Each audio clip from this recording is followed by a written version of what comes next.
I'm Amanda, a broadcaster from CAA Channel. Thank you for taking the time to join us for the latest news updates. Let's start our news bulletin right now. Western sanctions.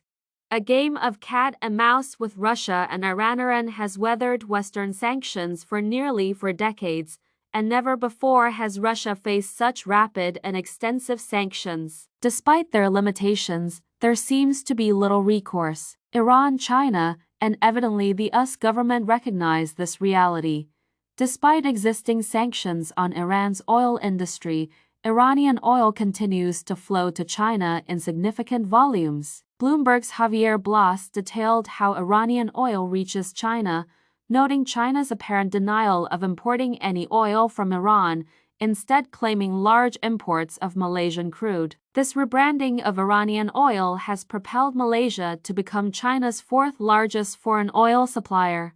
Iran has long utilized the United Arab Emirates Way as a conduit to bypass sanctions. Dubai, within the way, serves as the entry point for banned goods entering Iran. Tehran has adeptly adjusted its supply chains to acquire embargoed items through trading hubs like Dubai. Russia, faced with Western sanctions following its actions in Ukraine, has similarly sought alternative trade routes through Central Asia, leveraging partnerships with former Soviet republics like Kazakhstan and Kyrgyzstan. The extensive distances and customs unions with Moscow make sanctions enforcement nearly impossible. Despite being the most sanctioned country globally, Russia's economy remains resilient. Strong economic growth and optimistic forecasts from both the Kremlin and the International Monetary Fund indicate that sanctions have had limited impact. Financial sanctions have hindered Russian banks' access to international markets and excluded them from the SWIFT banking system.